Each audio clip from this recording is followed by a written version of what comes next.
Good morning सभी को।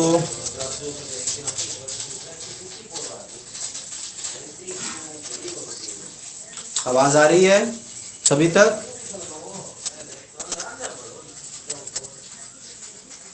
सभी तक आवाज आ रही है क्या? यस, ठीक। तो बिल्कुल ठीक है, ठीक है। बाकी बच्चों ने भी बता दिया। हाँ जी, तो लास्ट टाइम हमने क्या डिस्कस किया था? लास्ट टाइम हमने डिस्कस किया था कि हम पानी को सॉफ्ट कैसे बना सकते हैं। तो उसके अंदर हमने ये देखा था कि भाई पानी के अंदर दो टाइप की हार्डनेस होती है और उनको अलग अलग तरीके से रिमूव किया जाता है।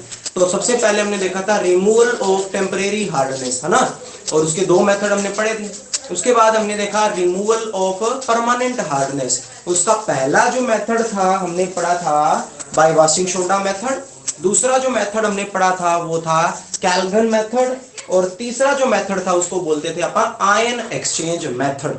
आयन एक्सचेंज मेथड का एक पार्ट हम कर चुके थे, कौन सा? Inorganic cation exchanger. और आज हम तीसरे मेथड का बी पार्ट करने वाले हैं। कौन सा है, नाम देख लीजिए। यानी सबसे पहले मैं टॉपिक का नाम लिख देता हूं, रिमूवल ऑफ परमानेंट हार्डनेस। हम परमानेंट हार्डनेस को रिमूव करने के मेथड्स देख रहे हैं, ठीक है। कोई एक बच्चा बताइए परमानेंट हार्डनेस किस वजह से होती है? बताइए, शाबाश।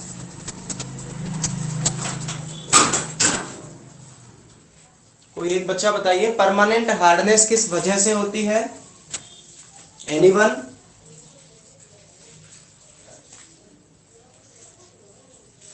हाँ जी, किस वजह से होती है परमानेंट हार्डनेस? हाँ जी, बिल्कुल सही। कैल्शियम सल्फेट और chloride and magnesium sulphate and chloride, इनकी वजह से, ठीक है। हाँ जी, तो हम परमानेंट हार्डनेस को रिमूव करने का मेथड देख रहे थे और तीसरा मेथड हम कर रहे थे। उस मेथड का नाम था आयन एक्सचेंज मेथड। हमने कहा था कि हम इस मेथड के अंदर ना जो हार्मफुल आयंस हैं जो पानी के अंदर प्रेजेंट है, कैल्शियम और मैग्नीशियम, उनको एक्सचेंज करेंगे लेस हार्मफुल आयंस के साथ, जैसे कि सोडियम और पोटेशियम। तो हमने कहा था कि जिन मटेरियल्स को हम पानी में डालते हैं उनको बोला जाता है एक्सचेंजर्स, है ना, आयन एक्सचेंजर। तो पहले टाइप के जो एक्सचेंजर हमने पढ़े थे वो थे इनऑर्गेनिक आयन एक्सचेंजर। अब हम बी पार्ट कर रहे हैं इसका। वो जो बी पार्ट है उसका नाम ध्यान से सुनिएगा। बी पार्ट का नाम है सिंथेटिक रेजिन। मैं नाम लिख देता हूं, सिंथेटिक रेजिन्स और organic ion exchanger. Organic ion exchanger, ठीक है। सिंथेटिक रेजिन और ऑर्गेनिक आयन एक्सचेंजर। अब पहले तो देख लेते हैं कि ये होते क्या है, ठीक है। हाँ जी, तो सबसे पहले ये कंपाउंड है सिंथेटिक रेजिन या फिर ऑर्गेनिक आयन एक्सचेंजर, है ना, किसे कहते हैं? कुछ कंपाउंड्स हैं उनको कहा जाता है। अब होता क्या इनमें खास? तो ये जो कंपाउंड्स हैं इनके अंदर क्या होता है? एक जायंट हाइड्रोकार्बन चेन होती है। क्या होती है? जायंट। जायंट मतलब राक्षस, है ना, राक्षस को कहा जाता है जायंट, दैत्य, दानव, है ना, जायंट। यहां पे जायंट का मतलब क्या? बहुत ही बड़ी, बहुत ही लंबी, ठीक है। जायंट हाइड्रोकार्बन चेन देखने को मिलती है। What is hydrocarbon? हाइड्रोजन और कार्बन से बना हुआ एक कंपाउंड जो होता है उसको हाइड्रोकार्बन कहते हैं। यानी ये पूरी चेन किससे बनी हुई है? CH3 CH2, आपने नहीं पढ़े थे? Methane, ethane, propane, butane 10th के अंदर, सेम वही है, ठीक है। तो ये पूरी की पूरी चेन है हाइड्रोकार्बन्स की। यहाँ लगे हुआ CH3 CH2 CH2 CH2 CH2 CH2, ऐसे पूरी चेन बनी हुई है। और लास्ट में या तो होता है यहाँ पे एंड पे, या तो होता है कोई एसिडिक ग्रुप या होता है कोई बेसिक ग्रुप। तो मेरी बात ध्यान से सुनिएगा। मैंने ये कहा कि ये सिंथेटिक रेजिन या फिर ऑर्गेनिक आयन एक्सचेंजर्स जो हैं वो ऐसे कंपाउंड्स हैं जो किससे बने होते हैं? जायंट हाइड्रोकार्बन चेन होती है और इसके साथ में यहां क्या लगा होता है? कोई एसिडिक या फिर कोई बेसिक ग्रुप जो है लगा हुआ होता है, ठीक है। इनको क्या बोला जाता है? इनको आयन एक्सचेंज रेजिन्स कहा जाता है। ये जो कंपाउंड है इनको आयन एक्सचेंज रेजिन्स कहा जाता है, या फिर वो ऊपर वाला नाम भी यूज कर सकते हो आप, सिंथेटिक रेजिन भी कह सकते हो या फिर ऑर्गेनिक आयन एक्सचेंजर भी कह सकते हो, ठीक है। अब ये जो है ये जो कंपाउंड्स हैं ये जियोलाइट से काफी ज्यादा सुपीरियर है। ठीक है, एक मिनट। हाँ जी, जियोलाइट या फिर परम्यूटेट मेथड हमने पिछला पढ़ा था। ये जो कंपाउंड्स हैं या ये जो सिंथेटिक रेजिन्स हैं ये जियोलाइट से काफी ज्यादा बेटर है। रीजन क्या है इसके पीछे कि जियोलाइट जो थे वो सिर्फ कैटायंस को एक्सचेंज करते थे। हार्ड वाटर में जो कैल्शियम और मैग्नीशियम है ना, सिर्फ उन्हीं को एक्सचेंज करते थे। लेकिन ये जो हमारे सिंथेटिक रेजिन्स हैं ये पानी के अंदर प्रेजेंट कैटायन और एनायन दोनों को एक्सचेंज कर लेंगे। यानी जियोलाइट तो सिर्फ कैटायन कैटायन को बाहर निकालता था, कैल्शियम या मैग्नीशियम को बाहर निकालता था, लेकिन ये जो है आपके सिंथेटिक रेजिन्स ये कैल्शियम और मैग्नीशियम को तो निकाले ही निकालेंगे और उनके साथ जो लगे हुए हैं क्लोराइड हो गया या सल्फेट हो गया उनको भी ये जो है बाहर रिमूव करने में मदद करते हैं। यानी हम सिंपल सा एक्सचेंज कर रहे हैं। जियोलाइट सिर्फ कैल्शियम और मैग्नीशियम के आयंस को ही एक्सचेंज करता था, लेकिन ये जो आपका सिंथेटिक रेजिन है ये कैल्शियम और मैग्नीशियम को भी एक्सचेंज करेगा, प्लस में उनके साथ जुड़े हुए जो एनायंस हैं उनको भी एक्सचेंज करेगा। बुक में क्या लिखा हुआ है?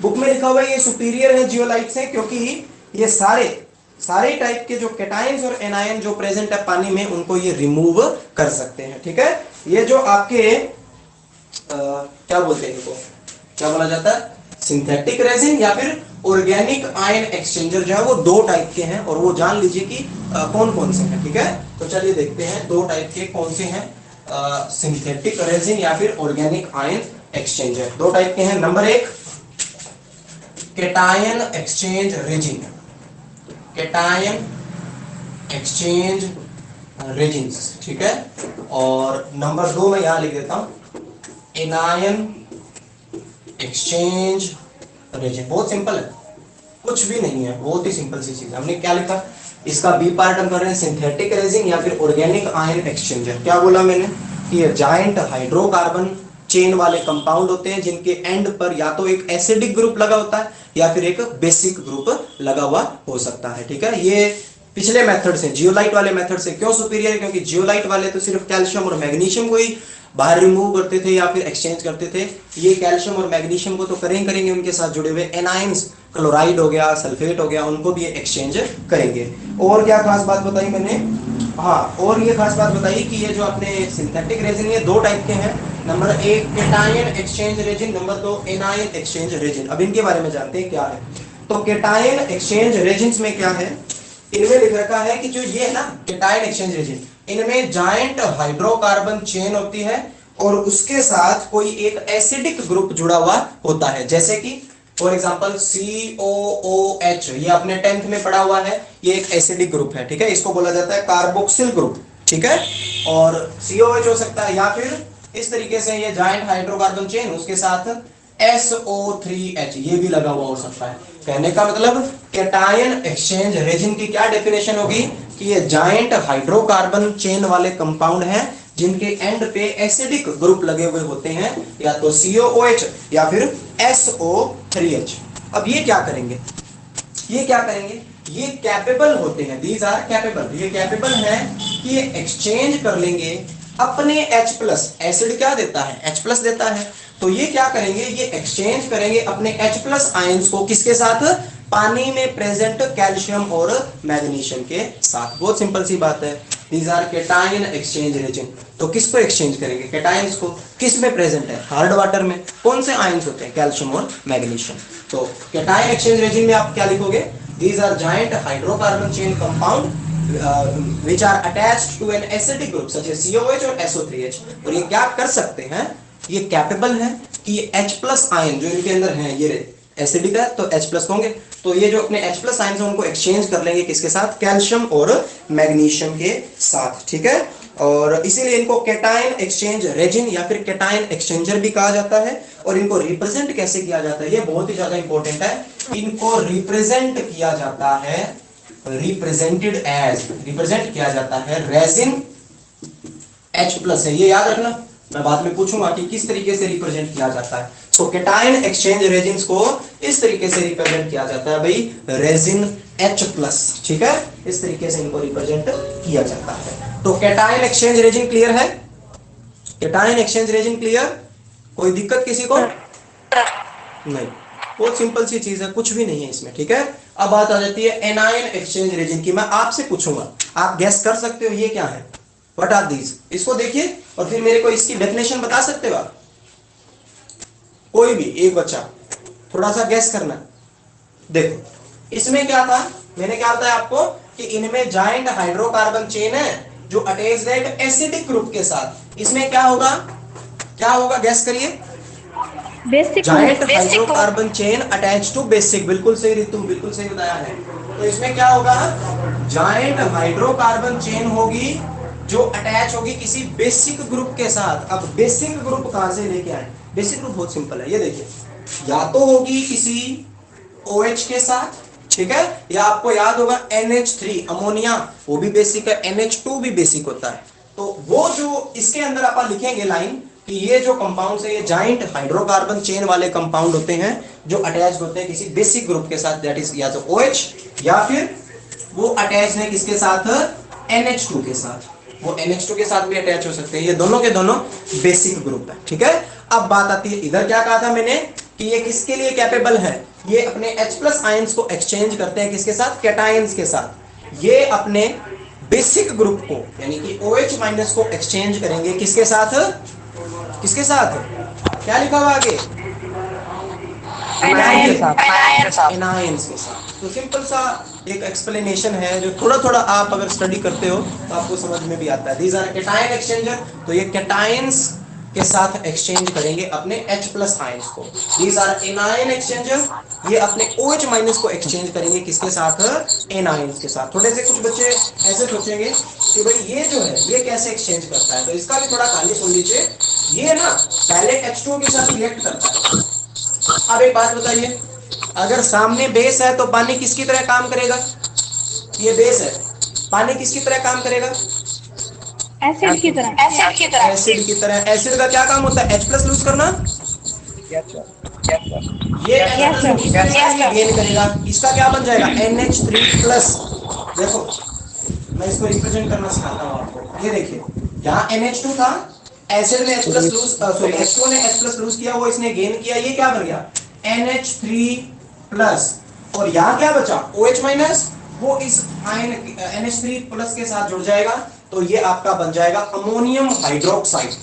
ये क्या बन जाएगा, अमोनियम हाइड्रोक्साइड। वैसे इतना याद करने की जरूरत नहीं है, जस्ट आपको बताना चाह रहा हूं कि भाई एनायन एक्सचेंजर जो होते हैं वो कैसे काम करते हैं। इसमें तो OH था ही, तो इसमें तो कोई दिक्कत ही नहीं थी। ये क्या करेगा, ये अपने OH- को एक्सचेंज करेगा किसके साथ, क्लोराइड या सल्फेट के साथ, ठीक है। लेकिन इसमें आप सोच रहे थे, मैं भी सोच रहे हूं, इसमें तो NH2 लगा हुआ है, तो ये किसके साथ एक्सचेंज करेगा, ये पहले पानी के साथ रिएक्ट करेगा और पहले क्या बनाएगा, NH3+ OH-, ये बनाएगा। और इसमें भी देखो OH- है, तो ये भी अपने OH- को ही एक्सचेंज करेगा किसके साथ, एनायंस के साथ। अब मेरा छोटा सा क्वेश्चन, हमने इसको किस तरीके से रिप्रेजेंट किया था, रेजिन H+ से, इसको किस तरीके से रिप्रेजेंट करें भाई, रेजिन OH, बिल्कुल सही, रिप्रेजेंटेड एज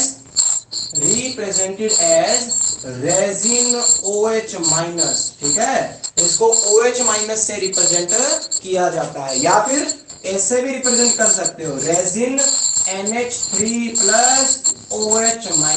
आप ये वाला मेथड अपनाना, ये वाला जो मैंने बताया ये अपनाना, ये सही है और आसान भी है। स्क्रीनशॉट ले लीजिए इसका फटाफट, स्क्रीनशॉट लीजिए फटाफट, हो गया, यस सर। हाँ जी। तो देखिए अभी अभी अपन ने क्या पढ़ा कि हमने ये पढ़ा कि सिंथेटिक रेजिन किसे कहते हैं। हमने कहा जॉइंट हाइड्रोकार्बन चेन वाले कंपाउंड होते हैं जी, उनके एंड पे एसिडिक या फिर बेसिक ग्रुप लगे होते हैं। ये जियोलाइट से बढ़िया है क्योंकि ये कैटायन और एनायन दोनों को एक्सचेंज कर देते हैं। फिर हमने कहा कि जो अपने आयन एक्सचेंजर ये दो टाइप के हैं, cation exchange resin, joint hydrocarbon chain के साथ एसिडिक ग्रुप लगे होंगे, H+ आयंस को एक्सचेंज करेंगे किसके साथ, कैटायंस के साथ। कैसे रिप्रेजेंट किया जाता है, रेजिन H+ से। ये क्या है जी, एनायन एक्सचेंज रेजिन। क्या डेफिनेशन होगी, joint hydrocarbon chain is attached to a basic group. ये किसके लिए कैपेबल है, ये OH- को एक्सचेंज करते हैं किसके साथ, एनायंस के साथ, लाइक क्लोराइड एंड सल्फेट। फिर बात आई कि इनको रिप्रेजेंट कैसे किया जाता है, तो इनको रिप्रेजेंट किया जाता है रेजिन OH- के हेल्प से, या फिर रेजिन NH3+ OH- की हेल्प से। अब देखते हैं कि ये काम कैसे करते हैं। हाउ, दीज एक्सचेंजर्स वर्क, ये कैसे काम करते हैं, ठीक है। तो चलिए देखते हैं भाई। तो सबसे पहले जो आपका हार्ड वाटर है, मैं कहूंगा परमानेंट हार्ड वाटर है, उसमें आप गैस करके मेरे को बताइए क्या क्या चीजें प्रेजेंट हो सकती हैं परमानेंट हार्ड वाटर में, क्या क्या चीजें हो सकती हैं। कैल्शियम और मैग्नीशियम कैल्शियम और मैग्नीशियम के और क्लोराइड और सल्फेट, है ना। सल्फेट। तो चलो देखो, यस। कैल्शियम का क्लोराइड ये रहा, मैग्नीशियम का क्लोराइड ये रहा, अच्छा कैल्शियम का सल्फेट ये रहा, मैग्नीशियम का सल्फेट ये रहा। तो कहने का मतलब हमारे पानी में इनमें से कोई या ये चारों हो सकते हैं। तो अब हम पानी को कैसे पास करेंगे, सबसे पहले आपको मैं इसमें जो लिखा हुआ है वही बता देता हूं। इसमें लिखा हुआ है सबसे पहले जो पानी है हार्ड वाटर जो है अपना, उसको एक पहले टैंक से पास करवाया जाता है, और उस टैंक के अंदर है क्या, पहले वाला जो टैंक है उसके अंदर भरा हुआ है केटायन एक्सचेंज रेजिन, ठीक है। अभी अभी अपन ने किया था, पहले टैंक में क्या भरा हुआ है, केटायन एक्सचेंज रेजिन। तो देखते हैं कैसी रिएक्शन होती है, ध्यान से देखते हैं। ये देखिए, तो पहले टैंक में क्या है, केटायन एक्सचेंज रेजिन। बताइए कैसे रिप्रेजेंट किया जाता है केटायन एक्सचेंज रेजिन को, बताइए बताइए शाबाश, रिप्रेजेंट कैसे किया जाता है। बिल्कुल से, बिल्कुल से। तो पहले अपन हार्ड वाटर को, जो अपना हार्ड वाटर है उसको पास करवाएंगे पहले टैंक से, जिसमें क्या भरा हुआ है, केटायन एक्सचेंज रेजिन। तो इसको रिप्रेजेंट आपने अभी बताया कैसे रिप्रेजेंट करते हैं, रेजिन H प्लस से रिप्रेजेंट करते हैं, ये है केटायन एक्सचेंज रेजिन। अब होगा क्या कि पहले टैंक में पानी में जो केटायंस प्रेजेंट है, केटायन किसे कहेंगे, कैल्शियम +2 और मैग्नीशियम +2, ये केटायंस है। तो पानी में कोई भी केटायन है, चाहे कैल्शियम है चाहे मैग्नीशियम है, सबसे पहले वो रिएक्ट करेंगे किसके साथ, केटायन एक्सचेंज रेजिन के साथ। और रिएक्शन क्या होनी है, मैं थोड़ी देर पहले ही बताया हूं मैंने अभी, कि ये जो कंपाउंड है ये अपने H+ को एक्सचेंज करेंगे किसके साथ, केटायंस के साथ। ये कौन है, कैल्शियम +2। अगर आपको Mg के साथ करनी है तो यहाँ पे Mg+2 लिख दीजिए। अब मेरा सिंपल सा क्वेश्चन है, यहां H पे है प्लस चार्ज और कैल्शियम पे है +2 चार्ज, एक कैल्शियम के बदले कितने H+ हटाने पड़ेंगे, कोई बता सकता है, एक कैल्शियम के बदले कितने H+ हटाने पड़ेंगे, एक एक या दो, सोचिए। इस पे +2 चार्ज है, इस पे प्लस है दो। दो, बिल्कुल सही। दो तो है, एक हाँ जी बिल्कुल सही है।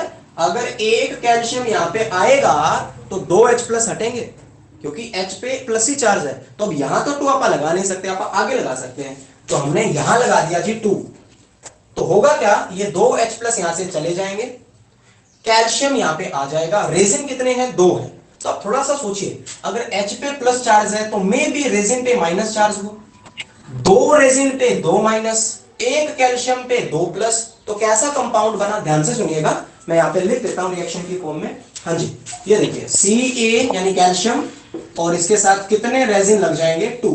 सिंप्लीफाई जब चीजों को कर लेते हो ना तो दिक्कत नहीं आती है। देखो यहाँ H पे प्लस था तो हमने अज्यूम किया, लेट, जैसे मैथ में आप करते हो, रेजिन पे क्या होगा, माइनस, कितने रेजिन है, 2, तो माइनस का कितना चार्ज हो गया, -2।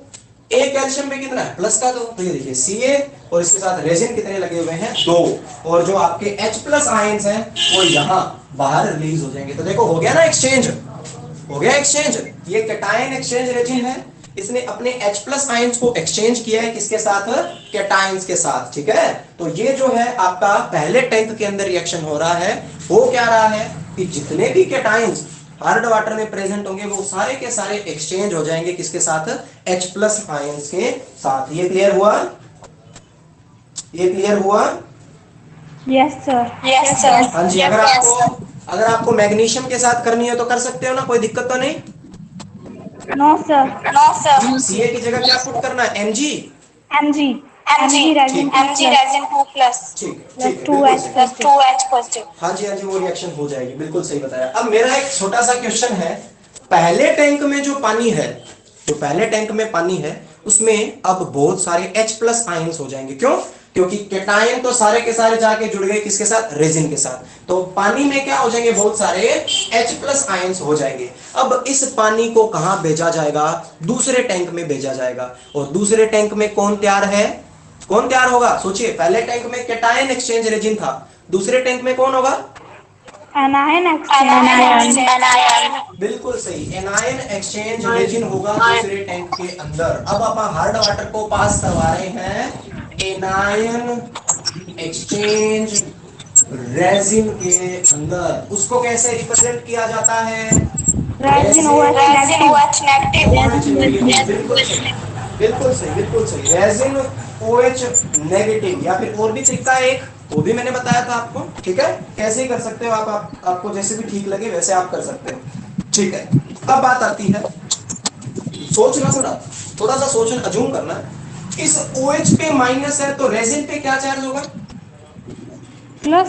OH पे माइनस का एक है तो रेजिन पे क्या चार्ज होगा, Plus. पॉजिटिव। पॉजिटिव हमें लेट करना है, हमें नहीं पता रेजिन पे क्या चार्ज है, हमें लेट करना है। यहाँ पे माइनस है तो उधर प्लस होगा, देखो यहाँ पे प्लस था तो उधर माइनस होगा, है ना। तो रेजिन पे हमने लेट कर लिया कि प्लस चार्ज है। अब पानी में एनायंस भी हैं। चलो सबसे पहले सोचते हैं कि क्लोराइड आयन है पानी में, तो क्लोराइड का सिंबल क्या है, Cl minus, Cl minus, chloride ion इसी कहते हैं। अब बात आती है एक्सचेंज करना है, तो मेरे को एक सिंपल सा आंसर दो, क्लोराइड पे क्या चार्ज है, -1। क्लोराइड पे क्या चार्ज है, माइनस का 1। OH पे क्या चार्ज है, OH पे क्या चार्ज दिख रहा है आपको, -1। कितने क्लोराइड आयन कितने OH को एक्सचेंज कर सकते हैं, एक क्लोराइड जो है वो एक OH को एक्सचेंज कर सकता है, कोई दिक्कत नहीं। इस पे भी माइनस है, इस पे भी माइनस है, तो क्या होगा, ये देखिए यहाँ क्या होगा, रेजिन के साथ जुड़ जाएगा Cl और बाहर क्या निकल जाएगा, OH माइनस। यहाँ किस चीज का एक्सचेंज हुआ है, यहाँ हुआ है जी एनायन का एक्सचेंज। ये क्या है, these are anion exchange resin, anion exchange resin. इनका हमने एक्सचेंज किया है एनायंस के साथ OH माइनस का, OH माइनस बाहर रिलीज हो जाएंगे, Cl उधर जुड़ जाएगा रेजिन के साथ, ठीक है। क्लियर हुआ, Yes, sir. अच्छा ये तो सर क्लोराइड आयन का। अगर मान लो पानी में सल्फेट आयन हो तो क्या होगा, चलो लेते हैं। अगर पानी में सल्फेट आयन हो तो क्या होगा, ये है अपने रेजिन OH माइनस यानी कि एनायन एक्सचेंज रेजिन, ठीक है। यहाँ रेजिन पे लेट कर लेते हैं प्लस चार्ज। सल्फेट क्या होता है, SO4, क्या चार्ज आएगा, माइनस का -2। मैं एक सिंपल सा क्वेश्चन पूछूंगा आपसे, एक SO4 के ऊपर माइनस का 2 चार्ज है, एक OH पे माइनस का 1 चार्ज है। अगर SO4 यहां आना चाहे तो OH कितने निकलेंगे, दो. नहीं है तो यहां तो 2 लगा नहीं सकते, हम यहां 2 लगाएंगे, तो कोई दिक्कत नहीं, 2 लगा दो। अच्छा अब एक सिंपल सा और क्वेश्चन, रेजिन कितने हो गए, 2 हो गए। एक रेजिन पर कितना चार्ज था, +2 पे कितना हो जाएगा, +2। सल्फेट पे क्या चार्ज है, -2, तो बैलेंस हो रहा है। तो चलो कर दो बैलेंस, ये देखिए रेजिन कितने, 2, सल्फेट अकेला ही आएगा क्योंकि एक रेजिन पे प्लस चार्ज तो 2 पे प्लस का 2, सल्फेट 1 पे माइनस का 2 है, तो हो गया बैलेंस। अच्छा यहां से कितने OH माइनस निकलेंगे, 2 निकलेंगे, तो यहां मैं लगा देता हूं 2OH माइनस। ये रिएक्शन किस किस को समझ में आई, सभी को, देखिए ध्यान से, बहुत ही सिंपल है, कुछ नहीं इसमें। रेजिन OH माइनस ये अपना एनायन एक्सचेंज रेजिन है, ये सल्फेट आयन है। हमने ये कहा कि एक सल्फेट पे माइनस का 2 है, एक OH पे माइनस का 1 है, तो ऐसा थोड़ी हो सकता है कि एक -2 वाला यहाँ आके लग जाए पता ही ना चले। यहाँ से भी हमें -2 वाला चीज निकालनी सर आवाज साफ नहीं आ रही. हाँ जी, कोमल का माइक्रोफोन हो रहा है. माइक किसी बच्चे का ऑन है भाई, ऑफ करिए, किसी बच्चे का माइक ऑन है, ऑफ करिए। हाँ जी अब आ रही है साफ, Yes, sir. ध्यान से देखिए इस रिएक्शन को। रेजिन OH पे माइनस चार्ज है, सल्फेट पे माइनस का 2 है ना। तो माइनस की 2 वाली चीज अगर यहाँ पे आएगी तो ये कितने हटाने पड़ेंगे, 2 हटाने पड़ेंगे। यहाँ पे हमने 2 लगा दिया, यहाँ से 2 OH माइनस हट गए, ये रहे, वहां पे क्या आ गया, सल्फेट आ गया। रेजिन कितने थे, 2, तो ये देखो रेजिन 2 और SO4। अब ध्यान से देखिए, जब पहले टैंक से पानी पास हुआ था अपना हार्ड वाटर, तो कैटायन एक्सचेंज हो गए, पानी में क्या हो गए थे ज्यादा, H+। अच्छा, जब पानी दूसरे टैंक से पास हुआ, तब पानी में जितने भी एनायन प्रेजेंट थे वो एक्सचेंज हो गए, पानी में क्या रह गए, OH-। पहले टैंक में बचे हुए H+, ध्यान से सुनना, मैं यहां लिख रहा हूं, दिख रहा होगा बोर्ड, हाँ जी। फर्स्ट टैंक में जो H+ आयन बचे थे, वो सेकंड टैंक में जो OH- आयन बचे थे उनके साथ रिएक्ट करके क्या बना देंगे, क्या बनेगा भाई, H2O। H2O, बिल्कुल सही, it is known as H2O। और इसी पानी को पहले टैंक में बचे हुए H+ और दूसरे टैंक में बचे हुए OH- के मिलने से जो पानी बनता है, उसी पानी को बोला जाता है डी आयोनाइज्ड वाटर। और भी नाम है इसको, डी आयोनाइज्ड भी कहा जाता है, एक आधा और भी नाम बताता हूं मैं आपको। एक नाम है इसका डी मिनरलाइज्ड भी कहा जाता है इसको, डी आयोनाइज्ड या फिर डी मिनरलाइज्ड, कई बार पेपर में आ जाता है ना शॉर्ट में, तो आपको इसके लिए तैयार रहना होगा, डी आयोनाइज्ड और डी मिनरलाइज्ड वाटर। ये है भाई आपका तीसरे का बी मेथड, यानी सिंथेटिक रेजिन या फिर ऑर्गेनिक आयन एक्सचेंजर। बहुत ही सिंपल है। अब अगर इसमें कोई डाउट है तो अभी पूछ लीजिए भाई, कहीं एक किसी पॉइंट पे डाउट आया है तो पूछिए, पूछिए फटाफट। सर वीडियो क्लियर नहीं आ रही। वीडियो क्लियर नहीं आ रही, अपना नेटवर्क चेक करिए। साफ है सर। हाँ, मैं तभी कह रहा हूँ अपना नेटवर्क जो है ना उसको थोड़ा सा एक बार चेक कर लीजिए, कई बार नेटवर्क प्रॉब्लम हो जाती है कभी कभार। और वैसे भी रिकॉर्ड हो रहा है लेक्चर, रिकॉर्डेड वीडियो भी आ जाएगी आपके पास। हाँ जी, प्रॉब्लम बताइए शाबाश, इस मेथड में कोई प्रॉब्लम आई हो कहीं पे भी, बताइए बताइए।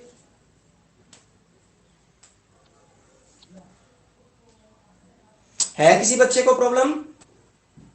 No sir. नहीं, सिंपल है। जब आप पढ़ के देखोगे ना तब आपको और ज्यादा आसान लगेगा, है कुछ नहीं। पहले टैंक में कैटायंस एक्सचेंज हो जाएंगे, क्या बच जाएगा, H+। दूसरे टैंक में एनायंस एक्सचेंज हो जाएंगे, क्या बच जाएगा, OH-। पहले टैंक वाले H+ और दूसरे टैंक वाले OH- मिलकर वापस क्या बना देंगे, वाटर बना देंगे, ठीक है। सो ये थे आपके सारे के सारे वो मेथड जिनसे आप क्या कर सकते हो, क्या कर सकते हो भाई, क्या कर सकते हो जिनसे आप,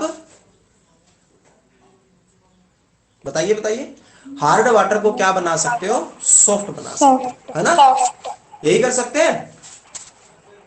ये इसका स्क्रीनशॉट लीजिए, इसका स्क्रीनशॉट लीजिए सारे के सारे बच्चे। हो गया? Yes sir. ठीक है। तो ये आपके कैटायन एक्सचेंज रेजिन हो गए, ये आपके एनायन एक्सचेंज रेजिन हो गए, इधर H+ बचे, इधर OH-, ये आपका जो है डी मिनरलाइज्ड वाटर जो है बन जाएगा, ठीक है। अब नेक्स्ट जो हम करने जा रहे हैं वो भी एक बहुत ही इंपॉर्टेंट और बहुत ही सिंपल सा टॉपिक है, और उस टॉपिक का नाम है हेवी वाटर। तो बताइए, पानी आपने सोचा था कि इतने टाइप का पानी होता है ना, hard water, soft water, heavy water, है ना। तो चलो नेक्स्ट टॉपिक का नाम है हेवी वाटर। हिंदी अनुवाद क्या होगा अभी इसका, हिंदी अनुवाद क्या होगा हेवी वाटर का, भारी पानी, बिल्कुल सही, भारी पानी, है ना। तो चलो, तो इसमें वो लेंचो वाली कहानी मत ऐड कर देना ना, वो पानी बहुत भारी था, है ना, उठाने में ज्यादा फोर्स लगता था, ऐसा कुछ नहीं है। हेवी वाटर जो है वो किसको कहा जाता है, केमिकली, केमिकली हेवी वाटर जो है वो कहा जाता है D2O को। यहां डी क्या है, व्हाट इज डी, क्या है डी भाई, deuterium. Deuterium, deuterium, D here, D is deuterium, here D is deuterium, hydrogen का भाई है ये, है ना, थोड़ा सा बड़े वाला, ड्यूटीरियम, डी, डी से रिप्रेजेंट किया जाता है, ठीक है, हाइड्रोजन का आइसोटोप है ये ड्यूटीरियम। तो D2O जो H2O तो अपना नॉर्मल पानी हो गया, D2O जो है वो हेवी वाटर जो है कहलाता है। ठीक है, इसको आप ड्यूटेरियम ऑक्साइड भी कह सकते हो। ये देखिए ड्यूटेरियम ऑक्साइड भी आप इसको कह सकते हो। हाँ जी, क्या बोल रहे हो? ये लवप्रीत, आपका माइक ऑन है, ऑफ करिए। लवप्रीत, माइक ऑफ करिए अपना। हाँ जी, तो किसने डिस्कवर किया जो अपना ये हैवी वाटर है, उसको किसने डिस्कवर किया? यूरे नाम के एक साइंटिस्ट है, UREY, यूरे नाम का एक साइंटिस्ट था, उसने इसको डिस्कवर किया था। कब डिस्कवर किया था? 1932 में, 1932 में। ठीक है, यहाँ पे सिंबल लवप्रीत का दिखा रहा है। मेरी आवाज आ रही है ना आप तक? आवाज आ रही है मेरी?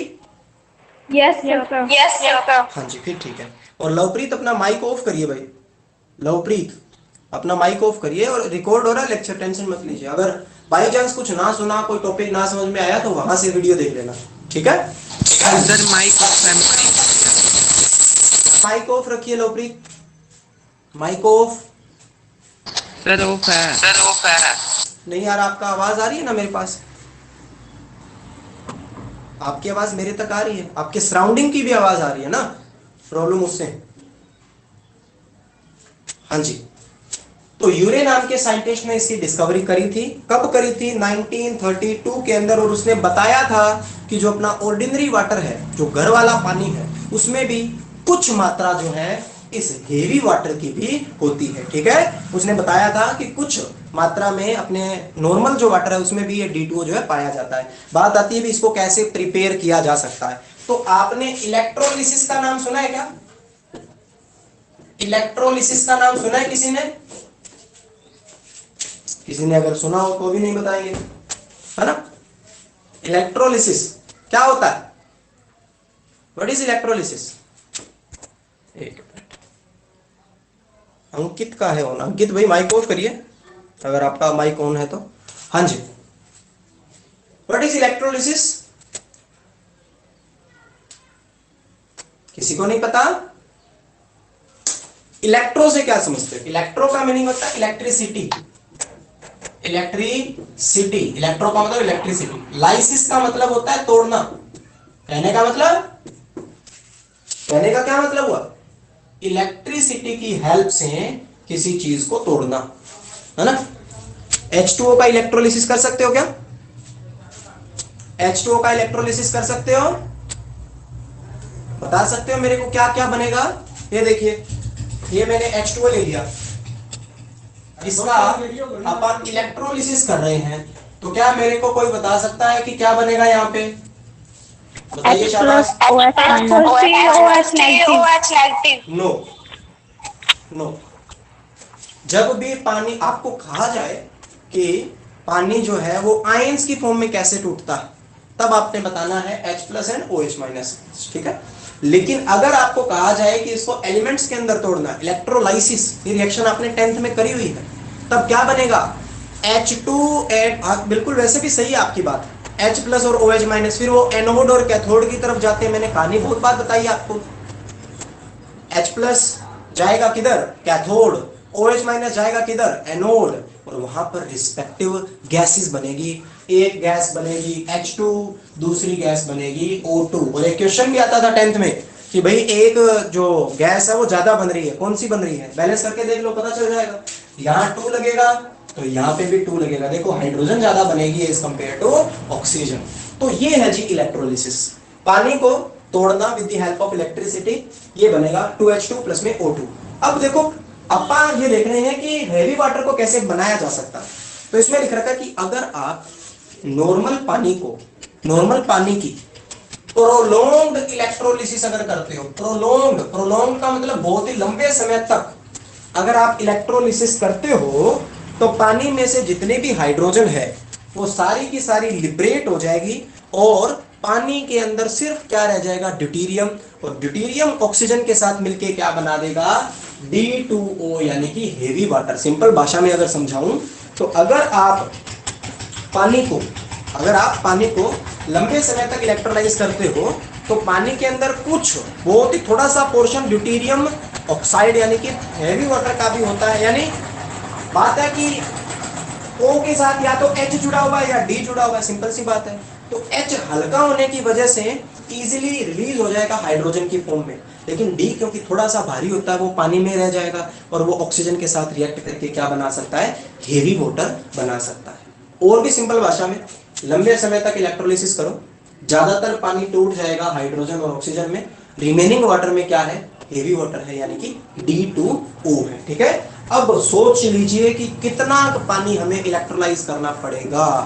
अगर आप 1 लीटर D2O चाहते हो कि आपको 1 लीटर D2O मिल जाए, तो आपको क्या करना पड़ेगा, 29,000 लीटर H2O का इलेक्ट्रोलिसिस करना पड़ेगा भाई। सिंपल सी स्टोरी है।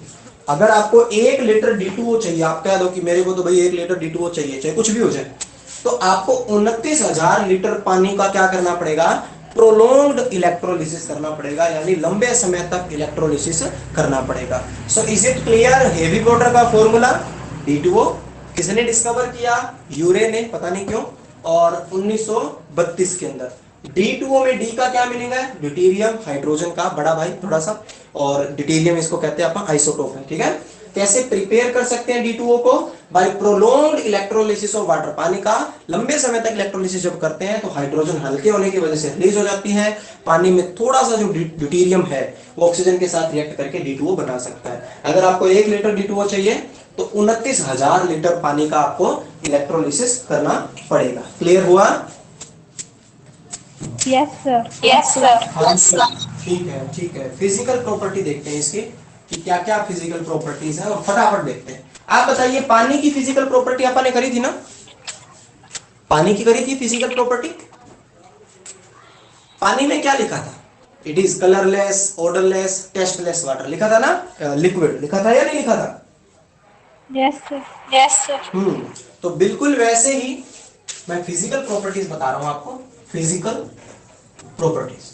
तो हेवी वाटर की फिजिकल प्रॉपर्टी में पहली आएगी, ये भी टेस्टलेस, ऑर्डरलेस, और क्या रह गया भाई, कौन सा लेस रह गया, टेस्टलेस, ऑर्डरलेस और कलरलेस। कलरलेस। Colorless. हाँ जी, कलरलेस लिक्विड, कलरलेस लिक्विड। ठीक है, अच्छा कलर की स्पेलिंग बता सकता है कोई, ये सही है क्या, COLOUR, सही है ना? Yes sir. Yes, sir. हाँ जी, COLOR भी लिख सकते हैं इसको, वो भी सही माना जाएगा, कलर्स। ठीक है, हाँ जी। अब बात आती है और क्या फिजिकल प्रॉपर्टी, एक तो ये तो हो गई, दूसरा आपको थोड़ी सी जानकारी बता देता हूं कि जिसका मास ज्यादा होता है, जिसका मास ज्यादा होता है उसका melting point and boiling point भी ज्यादा होता है। अब क्वेश्चन छोड़ देता हूं आप पे, D2O का मेल्टिंग पॉइंट ज्यादा होगा या H2O का? हाँ जी, बताइए बताइए, शाबाश। जिसका मास ज्यादा, जिसका मास ज्यादा एक मिनट जी, जिसका मास ज्यादा उसका melting point and boiling point ज्यादा। अब बताइए किसने आंसर दिया, किसने आंसर दिया, अभी बोल रहे थे D2O बताया किसी ने? D2O. D2O वर्षा ने बताया है। तो कैसे, क्यों है भाई D2O, why D2O is the answer? D2O का मेल्टिंग पॉइंट जो है और बॉइलिंग पॉइंट जो है वो ज्यादा होता है H2O से। रीजन क्या है भाई, सिंपल सी बात है, मास ज्यादा है इसका। चलो कैलकुलेट करते हैं, मास ज्यादा है। बिल्कुल से मास कैलकुलेट करते हैं। हाइड्रोजन के एक एटम का मास 1, कितने हैं 2, प्लस में ऑक्सीजन के एक एटम का मास 16, कितना आ गया 18, इधर आ जाते हैं। ड्यूटेरियम एक का मास 2, कितने हैं 2 है, तो 2 दूनी 4, प्लस ऑक्सीजन एक का मास 16, कितना आ गया 20। तो भाई D2O का मास ज्यादा है तो उसका मेल्टिंग और बॉइलिंग पॉइंट भी ज्यादा होगा।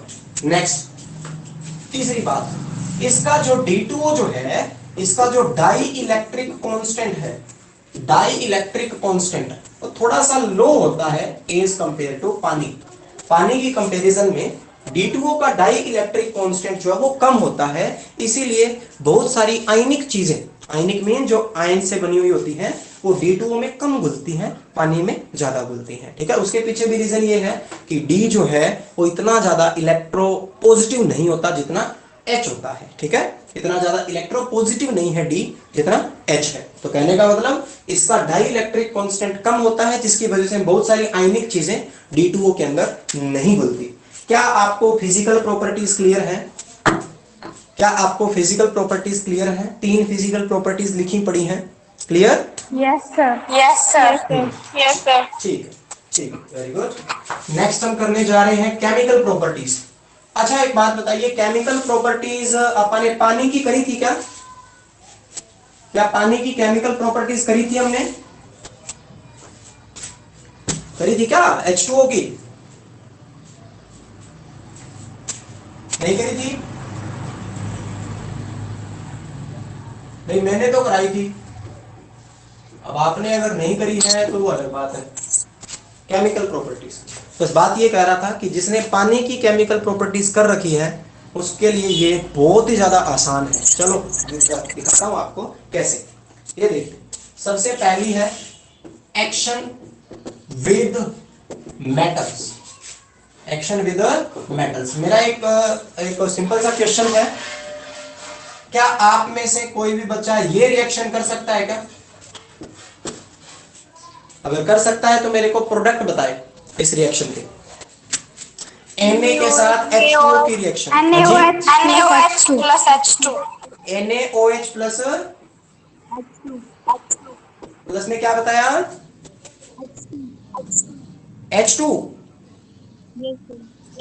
ठीक है, NaOH प्लस में H2 बैलेंस कर सकते हो रिएक्शन को? फटाफट बैलेंस कर सकते हो? यहां क्या लगेगा? 2। यहाँ पे भी क्या लगेगा? 2 होगी बैलेंस।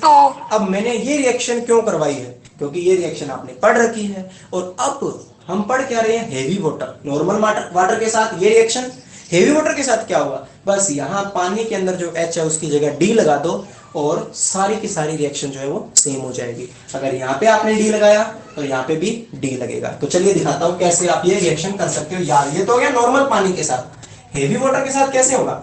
2Na प्लस में प्लस में D2, ये आपका हेवी वाटर हो जाएगा। अच्छा क्या बना?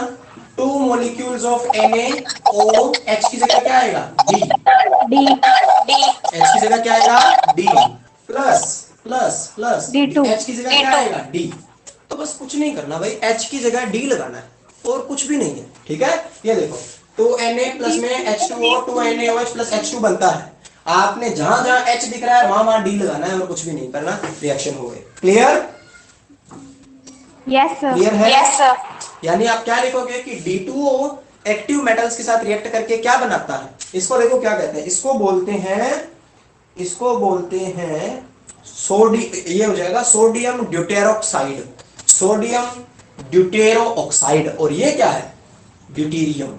ये क्या है? ड्यूटेरियम। ठीक है, ड्यूटेरियम। अच्छा। Deuterium. कैल्शियम के साथ पानी की रिएक्शन, कैल्शियम के साथ पानी की रिएक्शन कैसे होती थी? ये देखो ऐसे होती थी, CaOH2। CaOH2 कैसे होती थी? ऐसे ही होती थी, प्लस में H2। ठीक है, एक्टिव मेटल्स के साथ आपने पढ़ रखा है कि Ca की रिएक्शन अगर पानी के साथ करवा रहे हैं तो CaOH2 बनेगा प्लस में H2 बनेगा। बैलेंस करने के लिए यहाँ क्या लगाते थे? 2 लगाते थे। अब चेक कर लो बैलेंस हुई है या नहीं। 2 दूनी 4, H4 है 2 और 2 4, सही है। O कितनी है? 2। O कितनी है? 2। तो ये रिएक्शन है पानी के साथ। हमें किसके साथ करनी है? हमें किसके साथ करनी है? D2O के साथ, हेवी वाटर के Heavy साथ। water के साथ. हेवी वाटर के साथ यानी D2O के साथ। तो चलो देखो क्या करना है, H की जगह पे D। H की जगह पे D, बिल्कुल सही। Ca प्लस में 2 D2O, फिर आगे CaOD, OD 2 प्लस में D2। क्लियर है? Yes Yes. सर। हाँ जी। Yes, sir. So this was action with metals. Metals के साथ जो है ये कैसे रिएक्शन कर सकते हैं। ठीक है, तो आज हम इतना ही करते हैं। आज हम इतना ही करते हैं। कल या नेक्स्ट क्लास जो भी होगी अपनी, उसके अंदर इसका स्क्रीनशॉट अगर लेना चाहो तो ले लो, फटाफट ले लीजिए। हाँ जी, हाँ जी बताइए, क्या बोल रहे हो? कहाँ पे? ऊपर वाली रिएक्शन, ऊपर इसमें? वाली रिएक्शन। ऊपर वाली रिएक्शन। ये वाली? हाँ, इसमें इसमें क्या? इसमें H2 और D2 बात समझ में नहीं आई आपकी, क्या बोल रहे हो? क्लियरली बोलो। सर D2O क्या दो D2 और क्या नहीं आएगा दो क्या? और नहीं आएगा क्या? अच्छा, बैलेंस करने के लिए क्या? यस यहाँ पे सर, ऊपर वाली यस में। सर, ऊपर यस वाले सर। में। Yes sir. हम्म, 2D, हाँ बिल्कुल आएगा। किसने कहा नहीं आएगा? किसने कहा भी नहीं आएगा? बिल्कुल आएगा, ठीक है। यहाँ पे 2 बिल्कुल आएगा और यहाँ पे भी 2 आएगा। मतलब सिंपल सा है कि पानी के साथ रिएक्शन कर लो और पानी के अंदर जो H है उसकी जगह D लगा दो, बस बात खत्म, ठीक है। क्लियर? Yes sir. अब हमारा एक लेक्चर का काम रहता है, वो हम नेक्स्ट क्लास के अंदर करेंगे। आज कितनी तारीख हो चुकी है? 11। और आपका 13 को जो है ये चैप्टर कंप्लीट हो जाएगा। एक टॉपिक हाइड्रोजन पेरोक्साइड हम नहीं करने वाले हैं, क्योंकि मेरे को जहां तक लग रहा है जुलाई 1 तक स्कूल लगने की संभावना है। और जब स्कूल लगेंगे तो पिछले साल जो सिलेबस था वही सिलेबस जो है आपको दे दिया जाएगा। और अगर कुछ और कट करेंगे तो मे भी कट कर दें, ठीक है। पिछले साल हाइड्रोजन पेरोक्साइड सिलेबस में नहीं था तो हम एक बार नहीं करेंगे, अगर उन्होंने कह दिया करना है तो बाद में करेंगे। ओके, सो टॉपिक क्या क्या बचे हैं? इसकी कुछ केमिकल प्रॉपर्टीज 3-4 बचती हैं, वो करेंगे। और एक टॉपिक है हाइड्रोजन एज अ फ्यूल, वो करेंगे, ठीक है। और किसी बच्चे का कुछ डाउट हुआ तो वो भी नेक्स्ट क्लास के अंदर हम देखने वाले हैं। Okay okay sir. Okay sir. Okay, ठीक है। और ये रिकॉर्ड होते ही आपका जो है रिकॉर्डेड वीडियोस के अंदर आ जाएगा, आपके इसमें इस ऐप में भी आ जाएगा, प्लस में आपके वो यूट्यूब पे अपलोड करके और यहाँ लिंक भी भेज दूंगा, ठीक है। किसी को कुछ भी समझ में ना आए तो वो दोबारा देख सकता है लेक्चर। ओके, थैंक यू जुड़ने के लिए सभी को। बाय बाय, मिलते हैं नेक्स्ट क्लास में।